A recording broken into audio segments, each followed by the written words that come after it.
I gotta pee.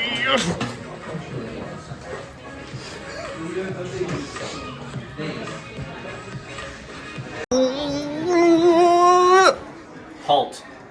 I am the Gate Guardian.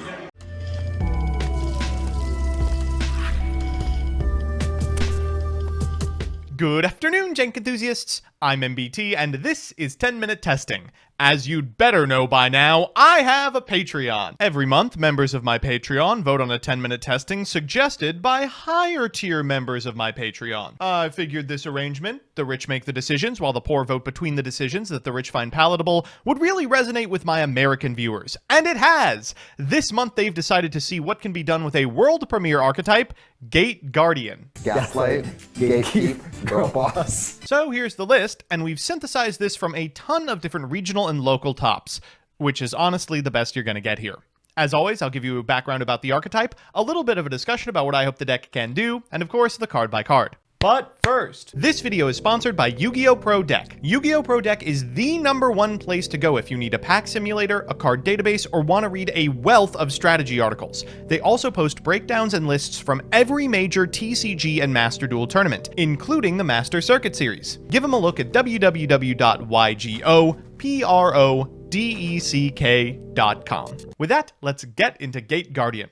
Usually I give a little bit of history about the archetype, but unfortunately there's not too much to say about it. Gate Guardian is Para and Dox's ace, a garbage monster that can be summoned by tributing 3 other garbage monsters, played by garbage characters that, honestly, we should all be happy faded into obscurity so they didn't cause an Apu moment. Building an archetype around these cards seemed impossible for the longest time. It's not like Blue Eyes where you can just play 1 bad Garnet that enables better cards. You'd have to play somewhere between 3 and 9 of the worst cards you've ever seen unless you wanted to retrain them entirely. But Konami underestimated the community's willingness to play garbage as long as it's from DM. Jeff Jones took Dark Magician to a YCS for Christ's sakes, and duelists are more than willing to sleeve up Suijin to make use of these new monsters from Maze of Memories. To fix this archetype, they were given an end goal: get the Gate Guardian pieces on the field by any means, as monsters or as spell traps, and then contact fuse into powerful fusions from the extra deck.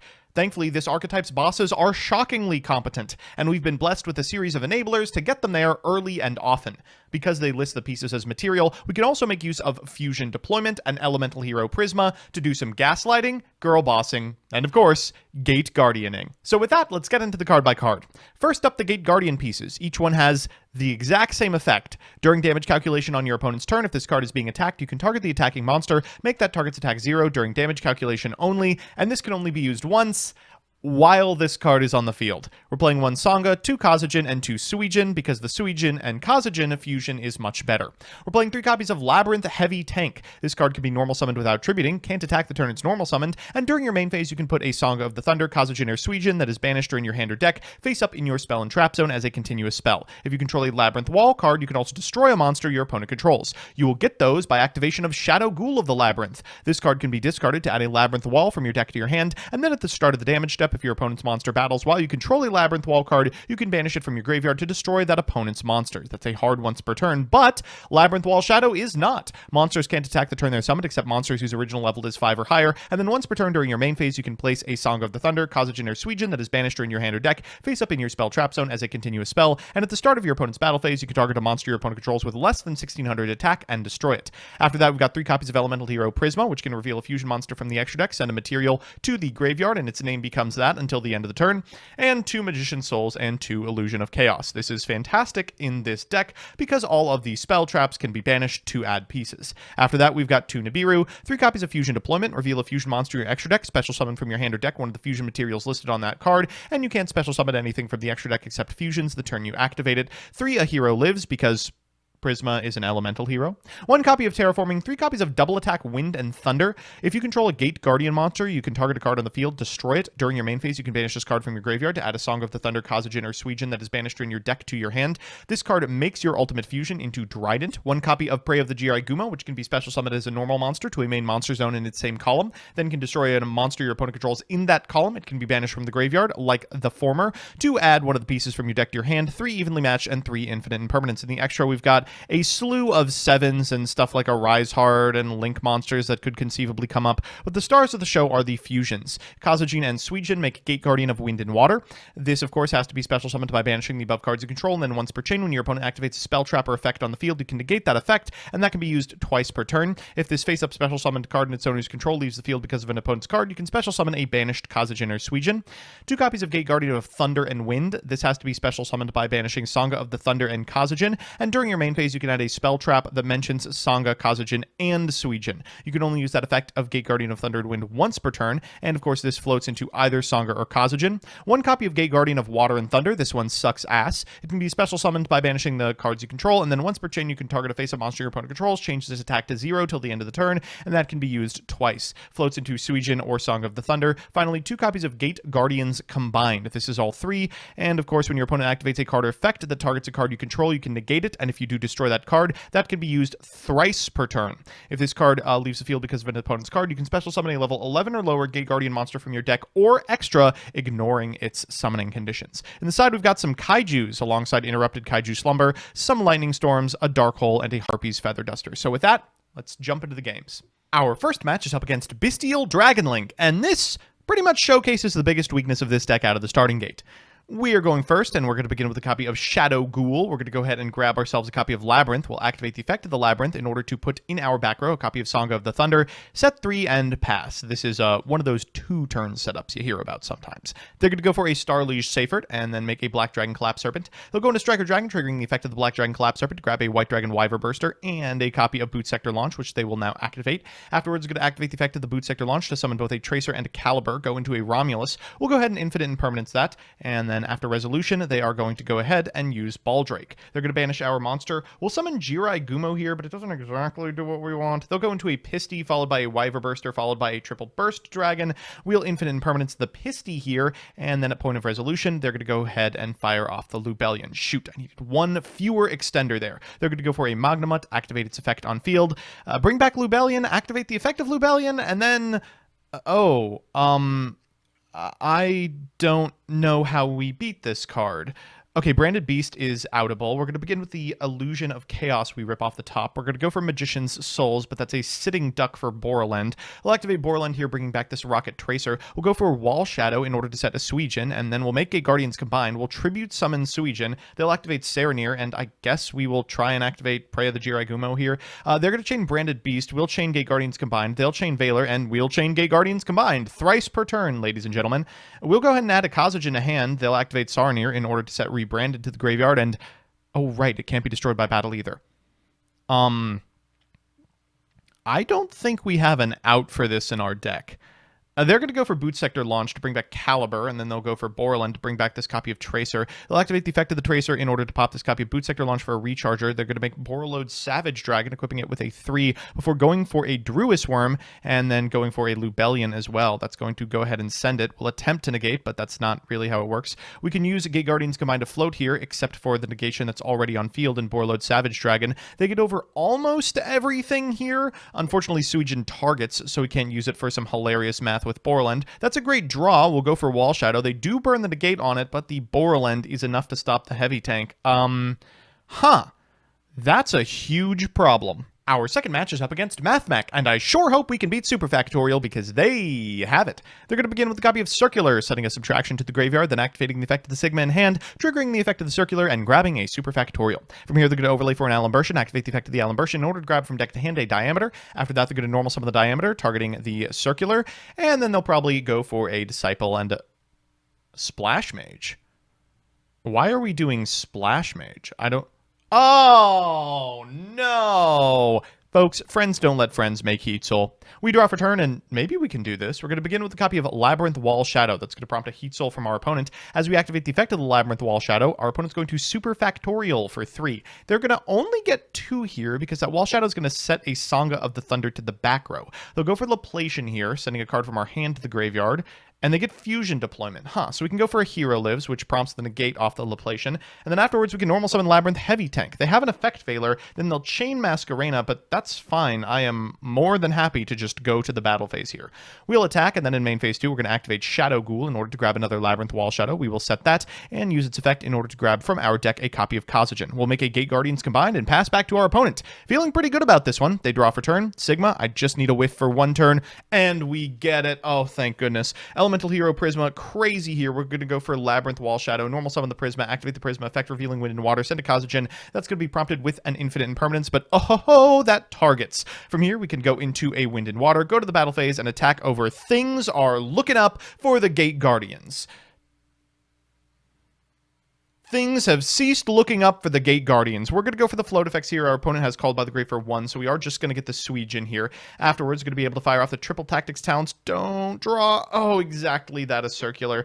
Okay, we are boned. They're going to go for a Sigma here. That's going to trigger the effect of the circular. They still have an equation in deck. That's going to allow them to go into an Alimbertion. Alimbersion's going to trigger here. That's going to grab from deck to hand whatever they have left. A Diameter is good enough. They'll go equation targeting circular, and then afterwards, going to link off for a Splash Mage. Splash Mage effect to bring back the circular. They're going to go Signet Mining, pitch the Diameter for an addition. They're going to use the effect of the addition, and then they're going to go into an Update Jammer, and what the... Oh, they forgot! You cannot activate the effect of Transcode Talker if you have summoned a monster that is not a Cyberse this turn. We take those. So it's time for game 3, and you know what that means, a best of 3 versus meta. Our opponent's on Branded Despia, and our hand looks... very strange. Thank goodness for Magician Souls in this opener. This format is just so weird. We're going to begin with Magician Souls, sending a Kazajan to the graveyard. Then we'll activate the effect of the Magician Souls, pitching both of these evenly matched, and that was the most profitable Magician Souls of all time. Wow. We're going to go for the effect of Labyrinth Wall Shadow to set a Kazajan. We'll normal summon this Labyrinth Heavy Tank, then activate the effect for a Suijin, which allows us to go into a Wind and Water. Afterwards, we're going to fusion deployment for a Sangha of the Thunder, and we have all 3 for Gate Guardians combined. Good luck to our opponent. They draw for turn. They're going to proceed directly to the battle phase and go for evenly matched. I will go ahead and negate that with Gate Guardian of Wind and Water. They will activate Branded Opening. We'll negate that bad boy as well. And because we activated those in the battle phase, they can't do anything in response. We'll proceed to main phase 1 and activate the effect of Labyrinth Wall Shadow, go for the Sangha, and then afterwards we'll go ahead and get another one. We'll go Heavy Tank into a Gate Guardian of Thunder and Wind. That will grab the extremely powerful Dryden spell from our deck to our hand. We will negate the Book of Eclipse with the Wind and Water, switch all of our monsters to attack position, and dome them for a ton of damage.